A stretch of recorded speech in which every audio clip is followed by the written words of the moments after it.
think we're good, hopefully. Oh, yes, we're good. I don't know if it's on my YouTube or not, but I will find out. Hey, welcome to Unpacked Radio. I'm your host, Norris Spoke Johnson, and that is extremely small. So if DJ Spoke does chime in, hopefully we're able to see him. But we will find out. Where I brung you here, one, to talk about the male ego. I wish we had Dwayne because he writes books and all that other stuff, and hopefully DJ Smoke chimes in. But I've noticed, especially with the male ego, I was just now watching the news, and in certain nightclubs in different countries now, if you look at someone too hard, they're going to put you out the club. Yeah. So at this point, like Andrew Tate, even though I did not agree with his message, technically he was not in violation of any of the rules to any of the platforms he was on. He just being a piece of garbage. But hey, freedom of speech. Do you think at this point they don't want people to be men? I don't want to say men. I still think they want to judge. They want to have their hand over us. Like, they don't, you know what? You're absolutely right. They don't want us to be who we are. Because I'm concerned. Yeah, they don't want us to be who we are.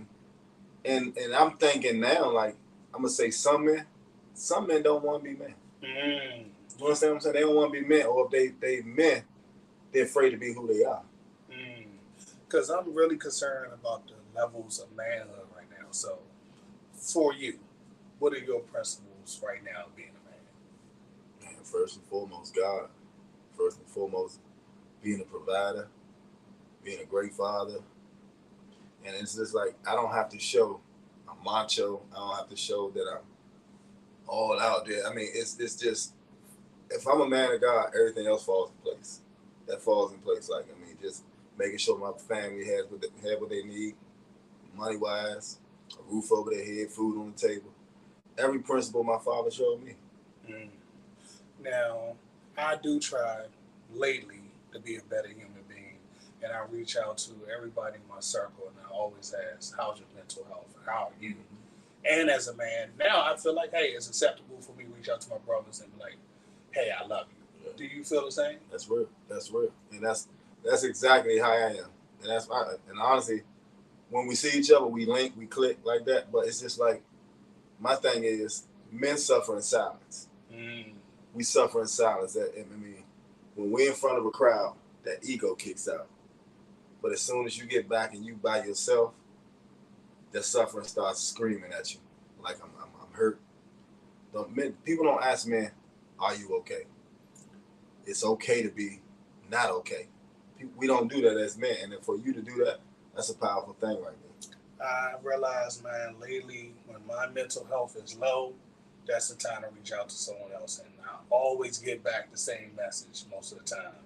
You don't know how bad I needed this today because everything falling apart. Oh, yeah. My bills, my cat, my dog, my wife, everything falling to shit, and I needed this today because I did not know whether or not it was the day was going to be the day that I was going to say, fuck it, it's now. Wow. So how do you convey your manhood, especially you have a family, you try to, be a good provider. So how do you let them know, hey, I'm going to be there, I'm going to be hard, but I'm also going to be able to be vulnerable. How do you do that? My thing is, first and foremost, when I get up in the morning, the first thing I do before anything else is I pray. And then I go on my phone and I go find something motivational for my family because we got a chat. And what we do is it's called Family First. So I send a chat and I pray in that chat first. So that way, anything after that, it ain't God. It ain't my family. It's the devil trying to eat at us. Because people don't realize the devil always got a way of peeping his head into your destiny. And that's why we go through the storms we go through. Like you said, you was going to flick. My thing is now when I'm about to flick, we do what we talk about. I go work out. I go to the gym. I go call a buddy that I know is going to say, man, let me stop everything that I'm doing and come talk to you. And I tell my kids, man, right now ain't a good time. I tell my wife, right now ain't a good time. We can talk later. Before, it was blah, blah, blah. We was arguing. And it wasn't getting nowhere. But so now when me and my wife have an argument, or I'm going to say a confrontation, we don't argue no more. When we have a confrontation, we leave outside the house. We don't talk about what we're talking about, where the problem is. The problem is inside the house. So you get outside the house and talk about what you're going through. Bro, that right there, because I was like, just yesterday or maybe the day before, I was listening to the Breakfast Club and Gary Owens going through hell. If you're a married man right now, he going through the ultimate hell. And I felt so bad because he said he's been unhappy in his marriage for a long time. And he felt guilty about walking away because he knew once he walked away, he was going to be happy. Wow. And he realized he had a responsibility of his kids and everything else. But he was like, I just wanted to be back to me. What do you do to stay grounded in your marriage? Every day is a different thing, man. For me, it's marriage. People think marriage is rough. Marriage is what you make it. Like me and my wife are basically, people look and be like, you sound crazy, but me and my wife are sometimes like best friends. A lot of men say you can't be best friends with your wife because if you get mad at her, who do you go to? I still go to her. I tell her now, hey, every day is a different day. Like, we do everything we can to get them, but when we get them, we get comfortable. And see, my place of being comfortable, I can't do that. I can't settle for being comfortable. It's just like every day I might call her. I might leave messages in her sock drawer. I might do it. She brush her teeth a lot. She got braids. I might leave something right by her toothbrush. I mean, every day is a different thing, man. You got to find new love every single day. See, that's the problem. I've realized now, like, you have all these temptations in the world, and as men, it's kind of hard to really focus on the home project because you got all this other outside elements you staring over here, but you forget what's right in front of you. And I notice a lot of men make that costly mistake. Now, what are your red flags in your own relationship right now? Red flags meaning what? Like, what does that's scary. Like my red flag, I would tell my wife all the time, like the way my mother communicated to me growing up, sometimes if you communicate with me the wrong way, I would shut the fuck down. Okay. And I'm just saying, I would shut it off. The whole project is over. I'm not talking to you. Let me come back down to earth, and then we can. Then I was like, hey, you said this way. It made me feel this way. I need you to correct that in the future. But I can't say that right there. I gotta take a moment and then come back. Right.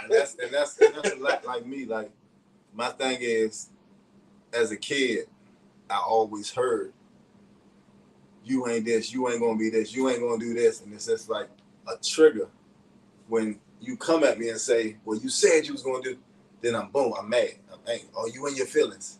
That's a red flag for me. It's you gotta address somebody the way you want to be addressed. I'm not gonna come in the room and say, you didn't do this, you didn't. And I have my you didn't do this moments. But my red flags are, talk to me like an adult. Think before you come in there to say, am I gonna go to him angry, frustrated, or I'm gonna go to him as an adult and say, you know what, we need to talk, but now ain't the time. We can talk. When you cool down, come talk to me. Come talk to me. Yeah, that's my biggest, that's one of my biggest concerns because I grew up the same way with a dominated woman. So she was a single mother, had 2 kids. So I guess she didn't have time to always be soft with her approach, which, hey, kept me alive, kept me out of trouble. But it does sometimes, you look at your woman like, let me take a step back. Let's reinvestigate this sometime down the road. And we'll come back and have this conversation at a later date. But I need to step away and then come back and let you know why I was offended. Another thing I noticed with marriage and manhood in general is the world sometimes want us to be too vulnerable, almost to the point where they don't want us to be truly guiding our families. Like, I'm looking at the way the world is right now, and I'm concerned about true manhood, because I may not agree with what most people say in the world of manhood, but I don't want to take that right away from you to say it, because it may be important. Like, I see now, like, there's a lot of issues where it seems like they want men to almost not be men no more. They want us to be almost helpless. Yeah. And if you really a man, you too much of a man. You're trying to be too thorough, too hard. Or they call you toxic and say your masculinity is overwhelming. So, me personally, the way I feel about it is, it seems like I have a lot of friends on the opposite end, but it seems like they're pushing most men in that direction where they don't want you to guide your family in the right way. They're almost like they want the government to guide your family and take you out. Let you step. And you know, as black men, we already seen how that works. Yeah. So does that concern you? It concerns me a lot because if you think about it, that's what happened, like you just said, back in the day. The man didn't have no say-so. He had a whole family, but couldn't say nothing about his family. These are slavery days. Couldn't say nothing to his family. Took the man away from the family. It's just like, right now, you can't take me away from my family. You can't tell me how to raise. Like, I was listening to something the other day, and they was talking about bringing paddles back in school. I heard about that. They had the one with the hole, and the one with the stern one without the hole over there. And I'm like, that's taken away from me being a disciplinary. They want the government to discipline your family. And it's like, how can you take God out of something, and now you're putting abusing kids, and you know what kids they're going to abuse more?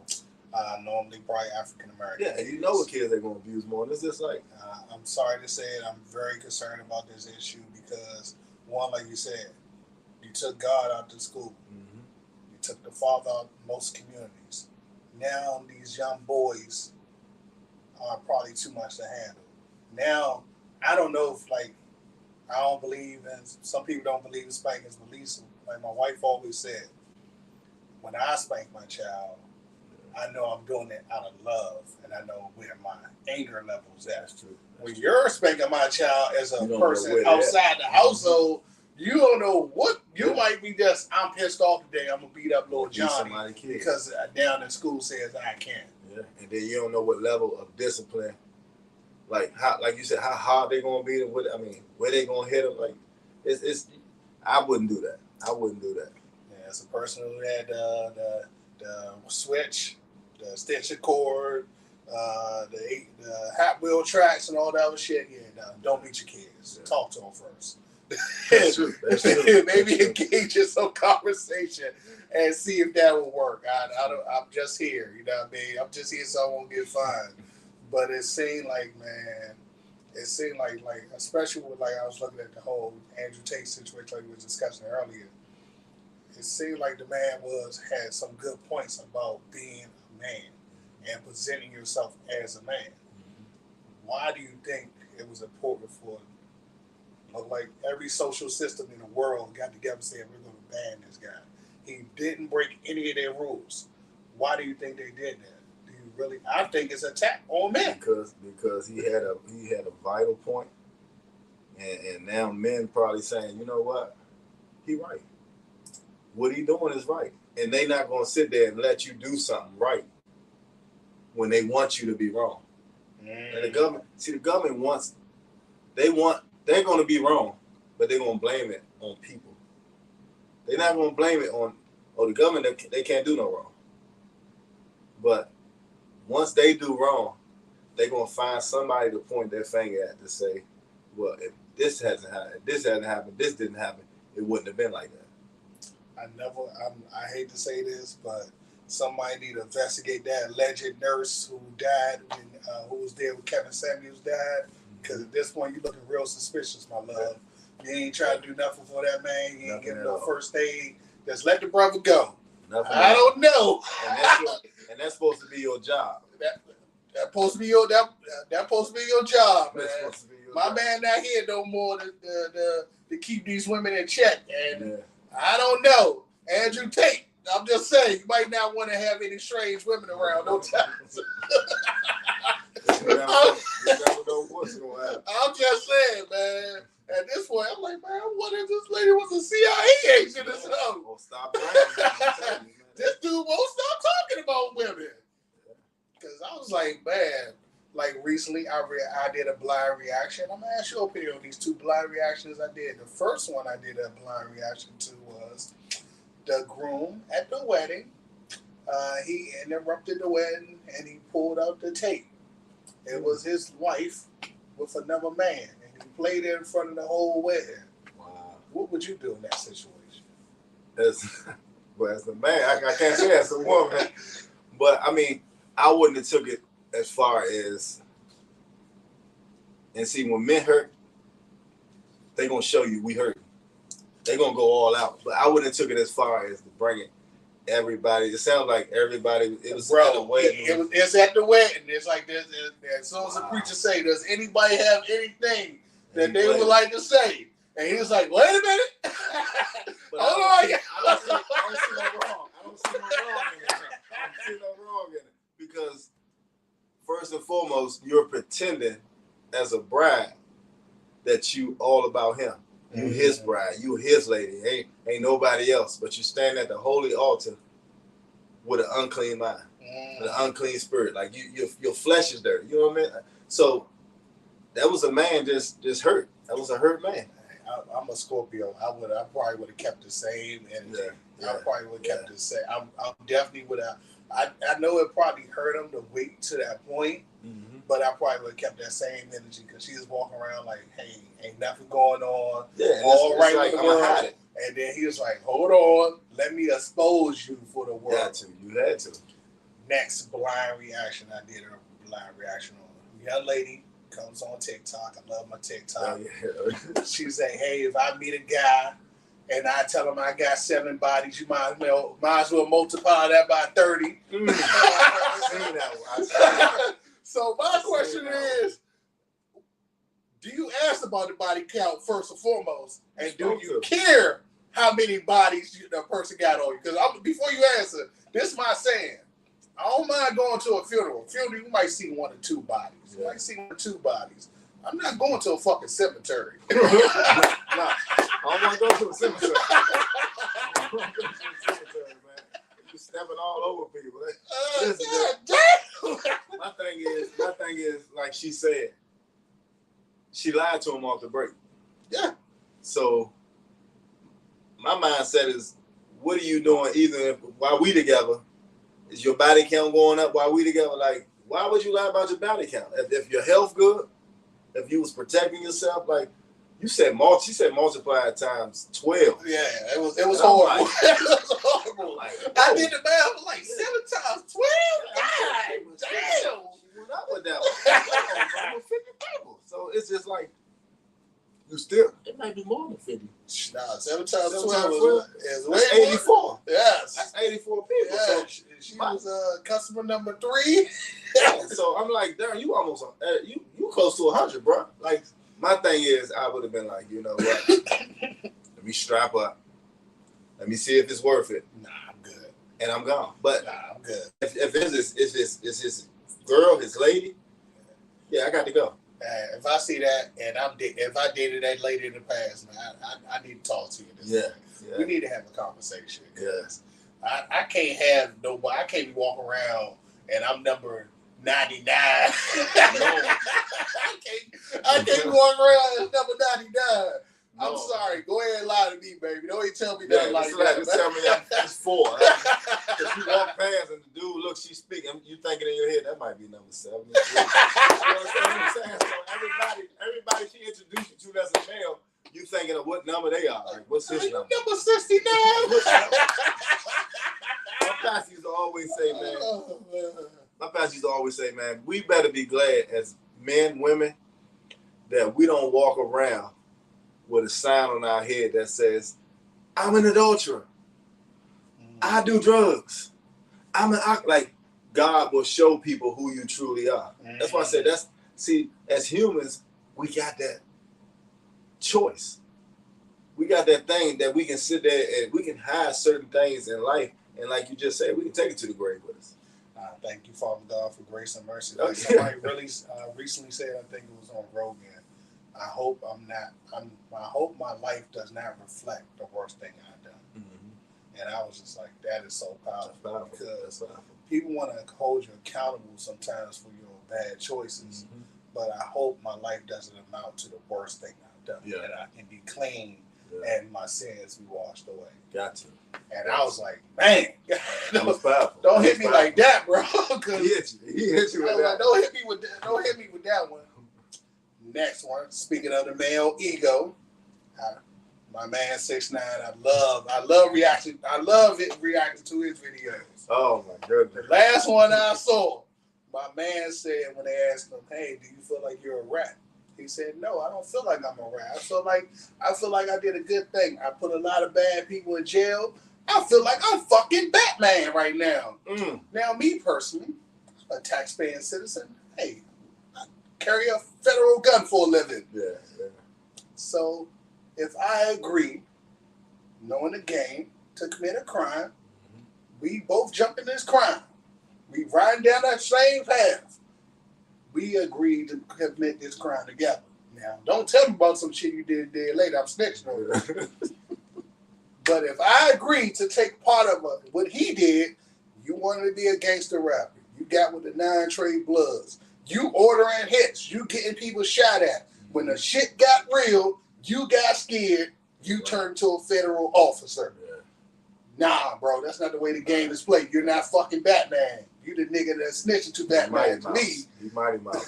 But how do you feel about it? Man, he Mighty Mouse.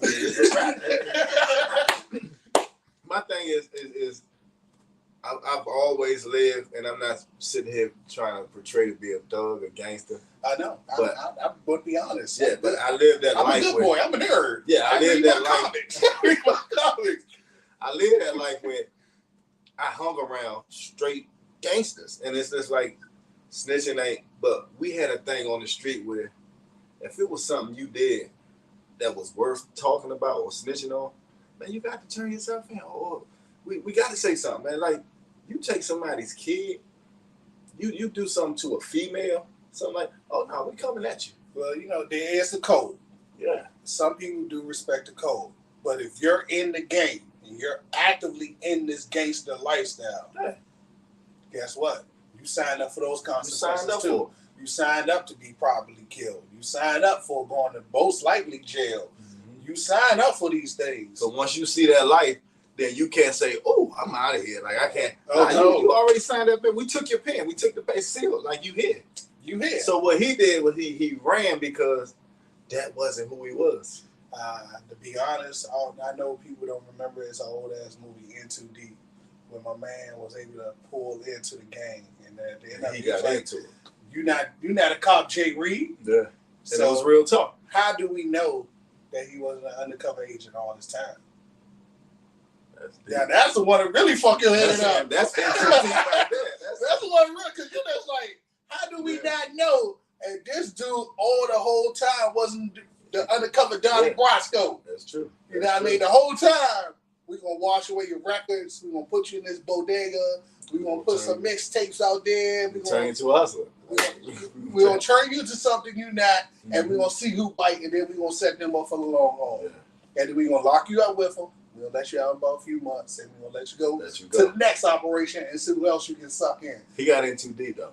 Yeah, DJ Academics. Hey, you better keep your life clean, bro. You might be the next one going to jail. Oh, yeah. Because he the one that now trying to sign on him and ride with him. And I'm like, DJ Academics, you better hope you ain't missing no taxes. Or you got to. They going to find something. Like we look up DJ Academics be locked up. We're like, them 3 letters rule the world, man. CIA. I don't care what you do or what you say, man. They run the world. You can't say or do nothing where you're going to put somebody and somebody else probably like, oh, if it get to him, it's going to come back on us. So you see people disappear, a fishing boat accident. Come on, man. Hey, man, another person, while we talking about the male ego, I love this dude. He makes my content always goes. Charleston White, the ultimate federal informant to me. Because I'm like, I don't know if you want to be a thug. I don't know if you want to be the catch me outside girl. I don't know if you want to be a federal officer. I don't know which direction you want to go in. But, bro, as a man, I'm not going to challenge another man to meet me outside, then call the police on me. Yeah.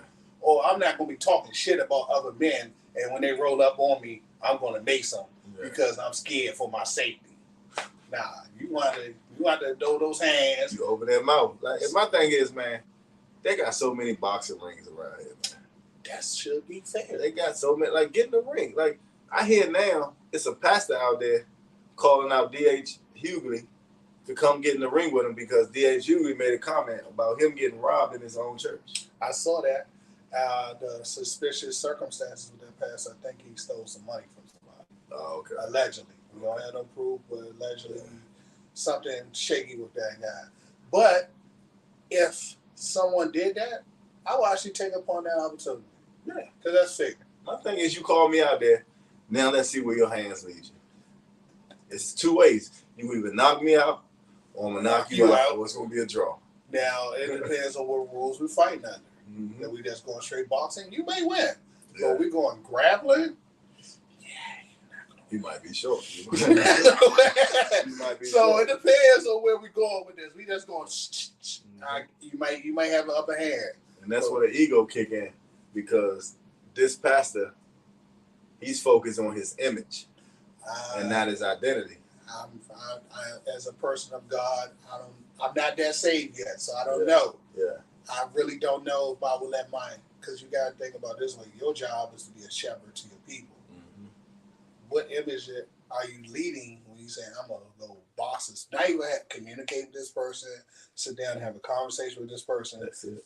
I'm going to fight this person. That's it. The first thing we think of, and it's only our race, is to think about fighting something violent. Like that's what society wants to show, and they showing it. They showing it. Like two black men, one man is a pastor going at it for what? One man job. Like right now, I realize, like I was telling my other half, I'm choosing to put myself in public.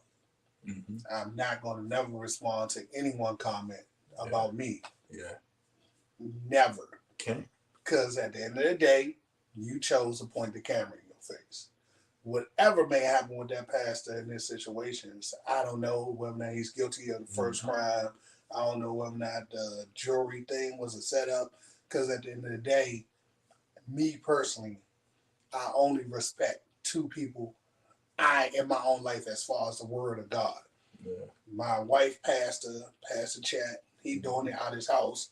He used to have like a storefront church, and then that fell apart. Now he's doing it out his house. Mm-hmm. The Tide box was in the back. You drop what you want to drop in there. You keep it moving. Oh, yeah. We have about another young lady with back to school programs and everything. She has a van. She gets the kids in the Southeast community who need the help. Pastor McLean.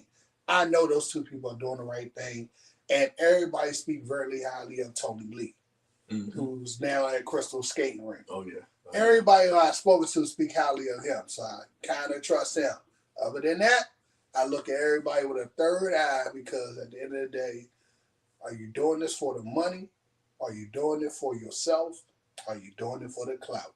Because even when the whole Houston situation broke off, and I've seen all these reform thugs, trade aid, and all them out there. They got multiple felonies. They out there with boats and getting people out there in situation.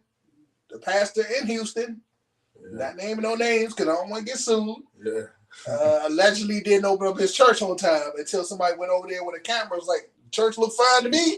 That's true. I'm not saying no names, but that's true. As far as the word of God, I always tell people, I know I've been called to speak the word, but I'll rather wait until I fix everything so nobody can't call me out for my BS. Oh, yeah. And sometimes you can't wait. Yeah. You might got a little BS, but at the end of the day, you can't wait because nobody's perfect. Because God built a mighty man of God. When I look at you like this, I tell people look at me and be like, oh, you can't be, you cuss. So what? It's a preparation. God is preparing us right now for what he's preparing us for. And it's a daily process. Like, so what if I'm who I am, you who you are, but we can't sit there and say, I have to wait. I got to get better the time. God is a God of time and order. So what he gonna do is he want to use you now. He want to use you to who you are. See, transparency is power. Transparency is truth. Like, tell who you are so nobody else could. Like if I come on, if I come on and say, And I didn't. So y'all don't know I didn't. Oh, I murdered 3 people. I did this. I did that. And then somebody might be coming on like, oh, that's the guy that murdered it. Like now my background coming up. Mm. But when you start talking about who you are and what you are, and not trying to hide who you are and what you are, can't nobody say nothing to you. Good point. But as a person who I am, I'm not wearing $40,000 in jewelry. No, that ain't me either. To me, that seemed quite interesting. Yeah. And I love nice things, but it just seemed very weird. On that particular day, these dudes come to rob you and the whole church. You got like $1 million worth of jewelry on your person. And didn't even that was crazy, but it seemed interesting. And hopefully my man don't come and try to box me, because if we boxing, you may get a few. If we're grappling, sir, you're not gonna win. Not gonna win at all. I'm sorry. I'm gonna put my times and offering on you. It's not going to help you. It's not going to be a good space for you. And like you said, even with Tony, Pastor Tony Lee, man, I watch him do great things in the community.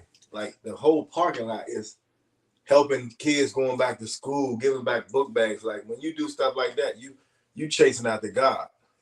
That's why I said everybody I've personally spoken to, when I say, hey, I want to get back into it, they say, hey, go in that direction. I've had many people say go in that direction. Me and my wife, we don't talk about it because we do it ourselves. We do back to school. We do Easter. We do all that stuff because, like I tell people, as a man who came from the inner city, it's my job to give back to my city. And like it's right now, TNT Wellness, that's me and my wife's company, TNT Wellness Solutions. Like whatever y'all doing, we want to help give. I'll let you know. Whenever you do it, we got you, man. I'll let you know. We got you. I asked about back to school. I'm still waiting on that. If not, I know we do Christmas. And then once you have another friend whose son passed away because they were trying to steal his damn iPhone, and she helps out with that. Yeah. So it's so many. It's so many people doing the small things that don't get the recognition. Yeah. So that's all, like, man. Especially like bring it back to the male ego. That pastor situation. That's your ego talking. That's this test. What's that? Testosterone? Yes. Just hitting, just bumping, just fighting. Come on, man. Put that to the side. That's your ego firing on all. Like at the end of the day, man, somebody right now can cuss me out in the comments, and some of my blind reactions they have. Yeah. And I let them do it because guess what? You boosting the comments to the point it's going to keep on going. You know what I mean? You talk about what. I don't care at this point. Talk about whatever you want to talk about Unpacked Radio, because at the end of the day, I know who I truly am. That's right. I only show you what I want you to see through this small little camera. Yeah. But you don't see the whole space of the man. That's right. And maybe he should have realized to put my ego to the side, and I'm not going to challenge DL who really took you can't. I used to look at TV, and I used to wonder why. Like you were just saying, you're going to show people through a small screen. And I used to look at the TV and be like, what's a PIP? I just hit the button and the screen gets smaller. So you got the TV and the small screen, then you got the TV and the big screen. That small screen is what you want people to see. Mm-hmm. People don't need to know everything about you, because once they know everything about you, they think they know you. Then they start judging who you are, telling you who you, like you said, man, I keep people to a distance to where this is all you need to know about me. I learned over time and patience. Like I can be going through personal problems at home, personal problems at work. You will never know because I'm never going to allow you to see it. Wow. Like it's been times like I was unemployed. Nobody knew because I'm not going to go and blast my personal business to the world. Mm-hmm. Sometimes you got to keep yourself in a small space and like I'm only going to show you this much. Gotcha. And then you can believe this much of what you see, or you can hopefully get the whole picture. You might get it. And not many people get to see the whole image of you.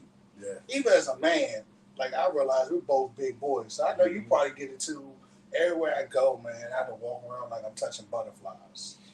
Like that's why I tell people, like literally, I walk in a space where I'm touching butterflies, and I try to be as non-threatening as possible. Mm-hmm. I'm already black. I'm already above 6 feet. And now I'm 233 and look like a monster. You cut. So people walking past, they looking at you. They just like, everywhere I go, man. You a personal trainer? You a bodybuilder? I just like to take care of myself. I like to take care. But my thing is, like my daughter told me the other day, you don't even know your own strength. True. And I said that can go in a lot of ways. You know, as a father, I know what my daughter's talking about because I grabbed something of hers and I broke it. But when she said you don't know your own strength, sometimes as a man we don't know our own strengths. And when I talk about strengths, it's our character. Mm. You understand what I'm saying? I asked the guy the other day. I said, man, if you had the necessities in life, and you could pick 3, which one would it be? And he said food, water, and shelter. Mm. And I looked. I said, wow, that's nice. I said that's cute. And he said, well, I mean, what you mean cute? What would yours be? I said, first, man, my first necessity is God. Because I had to tell him, I said, first and foremost, man, God is a living one. God is the bread of life. And God is a shelter. He was like, and that's why I had to tell my daughter. My daughter, man, she looks at me now and she jokes. But she always, hey, Bishop. I said, oh, like you just said, you got to call her priest. I said, no, I don't want that title. My wife always say, you better stop fighting it. Bro, one of these days, like, I realize you keep running from God, He's going to humble you. Yeah, oh, yeah. He's going to pin you in the corner. Like, to be honest, like I was telling one of my friends, like, just literally last time I was at work, I ran away, like, in my safety nets for so long from the podcast. I do it every once in a while. Or my nephew Ben told me start doing shorts. I was like, I get to it. Oh, yeah. Sometimes you got to be uncomfortable to do the stuff you want to do. You was uncomfortable the other day. Yeah. You did something on TikTok. I don't know if it was on TikTok. I seen something flash through. I said, man, you beefing with somebody? You was like, you was saying, oh my goodness, what was you talking about? You was saying about working out. Oh, today. Was it today? Yeah. Working out. You yeah. said one of my little nephews. I make these stories up, but but I was like anytime I tell a story, to be honest, 90% of the time, my mind is creative. Like even how to get a number.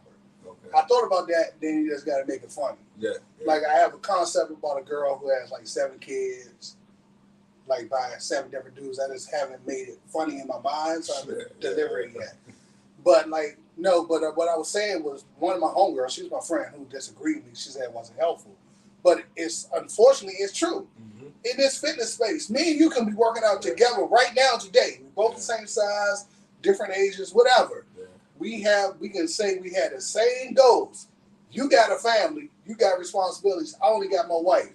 Yeah. I'm like, hey, Norris, I gotta slow down. I gotta still keep on going. Yeah. So therefore, most people wait on a freaking superhero or a personal trainer to keep them going in this world of fitness. My message was, I'm sorry to be the bearer of bad news, but the only motherfucker come to help you is you. Somebody said it wasn't helpful because I love her, but you waiting on somebody else to come help you. Yeah. No, Captain America, nobody's coming to fucking help you but you. I'm supposed to be working out with my homegirl Lettuce today. Guess who was there? Me, by myself.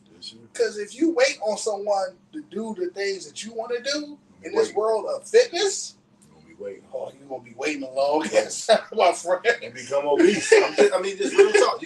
You're going to become obese and just saying to yourself, I can't do this. Yeah, but I love my little dialogues. And some going to be true. Like every once in a while we test them.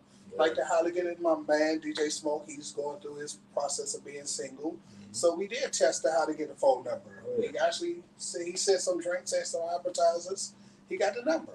Y'all don't have to listen to me. Oh yeah, I'm just saying, old school. I'm from Washington D.C. I went to Love. I went to Dream and all that other good stuff. So you don't have to listen to me. I'm just saying you don't have to pay attention to me at all. You can keep on doing what you're doing. Get the same results. And get the same results. And keep on sliding in the DM with the cucumber with no lotion on it, and God bless you. Or you can listen. That's it. That's it. But 43 years of life experience. Wow. You gotta keep doing what you're doing, man. Like, people don't realize the effect. Like, I can watch you say something, and that inspired me to be like, wow, bro, I gotta get up and do this live. I just hope, man, I just being honest, like when I started this podcast, I did not know where God was going to take it. And to be honest, my life has been blessed to like literally one of the people I interviewed, Kevin. I was watching his YouTube videos just 3 years ago. Wow. Now I'm talking to him in person every time I need him. Wow. Even Denise, Ready to Love. Me and my wife watching her on TV. Yeah. We pull that interview. Tessa, we watching her on Ready to Love. We get her to come on the interview. So wow. I realized God got his hand on the steering wheel. Mm-hmm. And I just got to let him lead me. Even the crazy stuff I'm doing with the blind reactions. I know it's be crazy. But it's real. It's real too, it's because real. I'm just like, I can't support what Charleston's doing. Even as a person wearing a gun and a badge for a living. Yeah. I've never been a bitch. You know what I mean? I'm like, I've never been a dude who been chased home and been bullied. Mm-hmm. Most people get in my profession because, unfortunately, they that dude who was chased home and bullied. And that's what people need to realize. Some law enforcement officers are not that person that got bullied. You got some law enforcement that got these. And you got to judge them and say, I'm just a person. I'm just like, God bless me with 3 skills. Fucking people up, being strong, and sometimes I can make a good joke because I have a very creative mind. Like the joint I made up about, I make up like crazy stuff on my, like I run it past my wife, like I know I got something good if I get my nephew to laugh. That's why I know I got something good. Oh, yeah. But like I run it past them and I was like, hey, how does it sound? I just got to tune it up, make it a little bit more funnier. But bro, I do have a very creative mind and I'm just truly blessed that God provided that other outlet because as much as I love the running and the gunning and the shooting, it's only busting on you can wear a 20-pound vest and the heavy ass gun belt, all that shit you gotta wear to fuck up your hips, fuck up everything. Your body, and especially in my profession, not a lot of people stay in good health conditions. Man, fuck that. Yeah. I'm trying to get out. But see, you can be that body or that man or that person that shows what it is to be in a profession. Because some professions, when it comes to law enforcement, most of them either driving or they sitting at a desk. Yes. And just observe, like if police, security, whatever you observe, you just sitting there. So your mindset is, I ain't got to do nothing all day. Yeah. So when you go home, you're tired just from sitting there. Yes. But when you showing people you in the gym lifting up 315 pounds and dead, what's it called? Deadlifting, damn near 400, 500 pounds. It's like, dang, you just do 12 hours, 16 hours a day, whatever days you doing. It's like, but you got to keep doing what you're doing. I notice, like, everywhere I go for some reason, I bring, especially the world of fitness. I mean, I bring the world of fitness with me because I'm not really allowed to bring the world of God with me because federal government. Oh, yeah. But, like, literally, I notice everywhere I go, everybody talks to me about fitness. And I try to give them what I learned, like detailed stuff. And I was like, that's a blessing. That's now, true. Me being honest, the world don't want to do this shit. Like, man, like the whole, I mean, like everybody popular. I even react to her videos, Lizzo. Everybody love her. Everybody support her journey and whatever she's doing. And she a thick girl. And she wouldn't be nobody skinny. She wouldn't be nothing skinny. Yeah, she a thick girl. And I know she tried to do her vegan journey and all the other journeys, but I get the whole people wanting to say body positive stuff. God bless you. That's your thing. I'm not going to shame you for doing your thing, but I'm just letting you know, if I can be here in my 40s and most of the gyms I go to, I see guys in their 60s, 70s, still clanging and banging the big boy weights. Oh, yeah. I don't know if they're doing it the right way or not. I never really asked those guys in their later years, hey, are you doing this clean? Or you kind of Some of them pee on the sidewalk and burn that. I don't know. But at the end of the day, I'm like, even seeing you here is an inspiration to me. Let me know I still got maybe 20 years left in me. More than that, probably. Lifting the big boy stuff. And then after that, I may have to investigate what that was. Right. After that, I might have to. Go cardio it up and let's wait. Bro, I don't know, man. I'm just like, once you put those 3 plates on, there's no going back.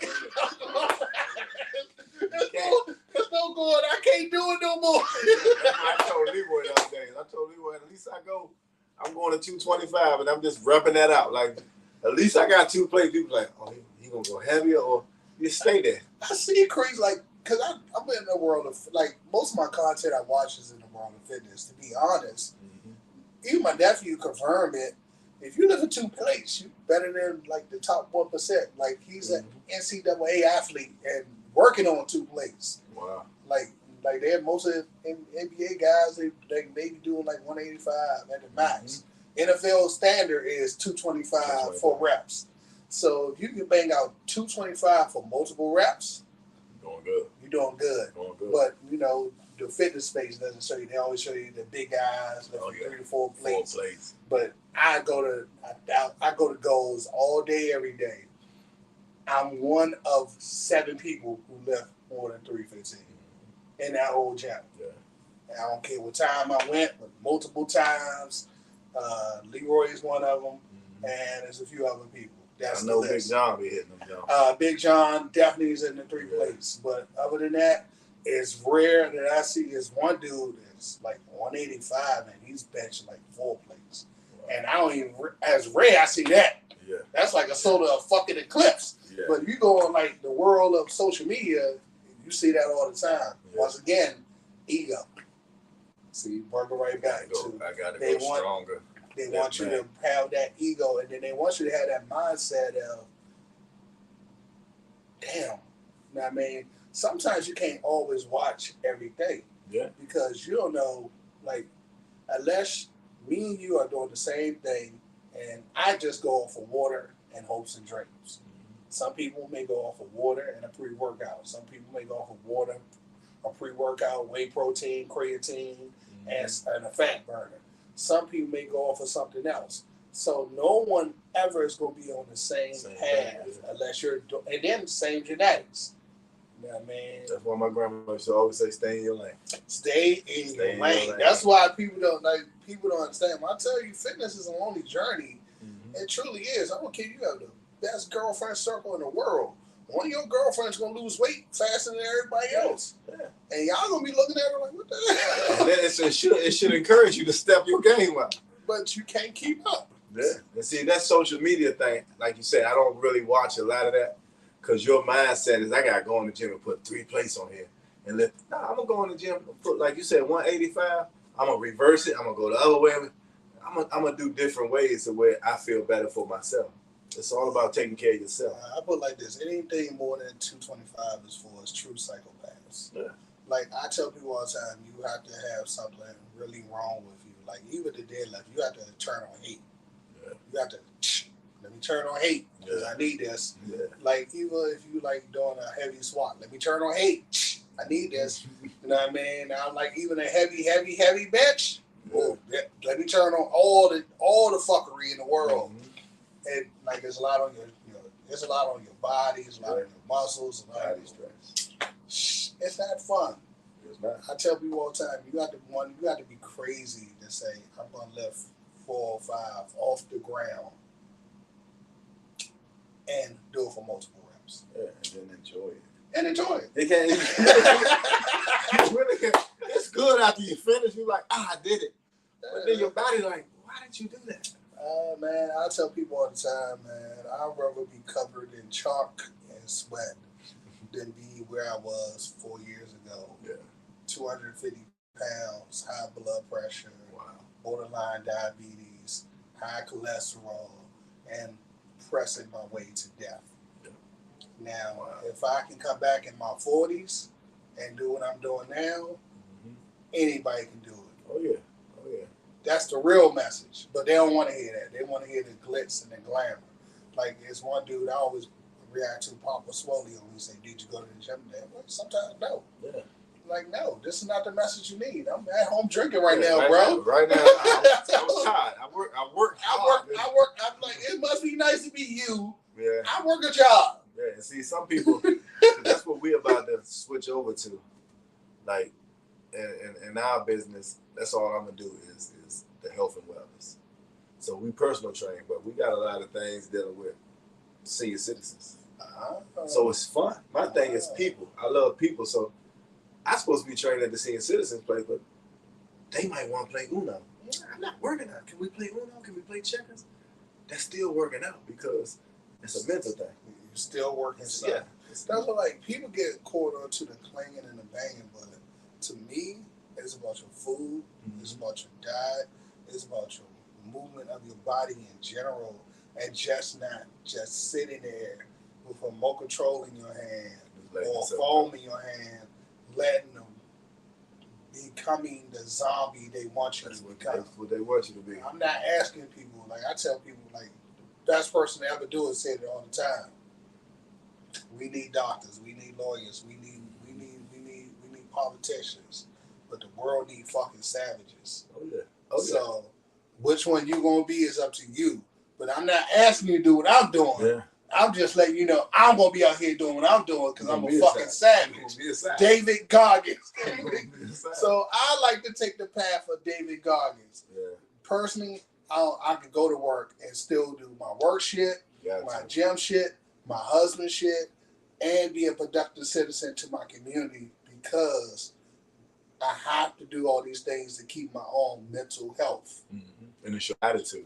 Yes. It's your attitude. Like, it's basically, for real, it's how you was raised. Like, people don't realize, man, I heard Ray Lewis say this, a lion, who the hell told a lion you king of the jungle when you're not the biggest animal, the fastest animal, or the smartest animal? But you telling yourself, I'm king of the jungle. I'm going to go out here and hunt down anything. And the other animals look and be like, there go the king. Yes. Who the hell told the lion that's you the king? He told himself. Like you just said. Only person in your way is you. That person you look at in the mirror every single day is the person in your way. That's your own obstacle. Yeah, because I'm just like, man, I'm going to wrap it up in a minute. But, like, personally, I looked at my life and the direction I was going in, working 2-3 jobs, slow down on working out. Like, my fitness journey on and off, last 7 years when I met all you guys. Last 7 years, working 2-3 jobs. Just slow down. Take a year off because you're working 2 jobs. Then next thing you know, get out of shape. Okay, I'm going to jump back in it. All right, I'll jump back in. Now I got to work another 2 jobs. Because all this, like, it's just like, it's so many complications to life. In general, you cannot afford just to say, I'm going to sit back and only work this one job. Because shit is expensive. Yeah. Like, shit. Like, tomorrow I'm going to work from 10 to 10 because, like, I'm like, I got a big boy gas. Oh, yeah. The gas is killing me right now. I'm just like, God damn, I might have to call Elon, like, I need that test, baby. I might have to sell the gas out because at this point, God, bro, I go way the hell out there. So I'm going past Frederick. So, oh, yeah, Blas Costberg. I'm going I'm out there. For real? Bro, I'm all the way out on like 80 or something, right? I'm 270. 270, okay. Go down 270 and drive to the end of that bitch and you'll catch up to me. So, bro, I'm just like, gas right now is banging the hell out of me. So that's why I get so offended by like the fitness culture because there's so many other things that people got going on. You may be dealing with that single mother who got 3 to 4 kids who ain't got time. Like, to be honest, my mother like raising 2 fucking kids in fucking the 90s. She ain't have time to fucking drop and do fucking 50. Yeah. That's true. So that's why I was like, man, some of these fitness personas that's do so much wild-ish. It's amazing that people buy into it, like the Liver King message. It's amazing that people buy into it, but hey, man, he sold you a dream. And it's all the dream because unless you're willing to put in the work and if you're not a multi-millionaire like he is, you ain't got time to be doing that shit. You done had a long-ass work day and you still got to go work out. And that's all he do. That's all he a multi-millionaire. He's only responsible for one thing, making his millions, which is an online business, so he got to focus on it, but he ain't got to be on it, and working out so his body looks as great as possible, so he can sell you the illusion of his product. Mm-hmm. This is what you can be. This is what That's you all can he's be. selling. This is what you can be. But and people buy into it. And people buy into it. But you buy into it, but don't even put the work in. Why is you buying it? That's like I'm gonna buy some chips. I don't eat chips. I'm gonna just buy some chips. You ain't gonna use it. There you go. Back to the one thing I wanted to ask you. Wrap this thing up. I know this with me personally. I live a life of fear sometimes of being this size, this weight, this shape. Mm-hmm. Do you also feel that fear being in public? Like I just man, always live like a life of concern because I just try to be non-threatening. Mm-hmm. And I'm just I don't want to come off as a threat because of my mask. Do you live that same fear?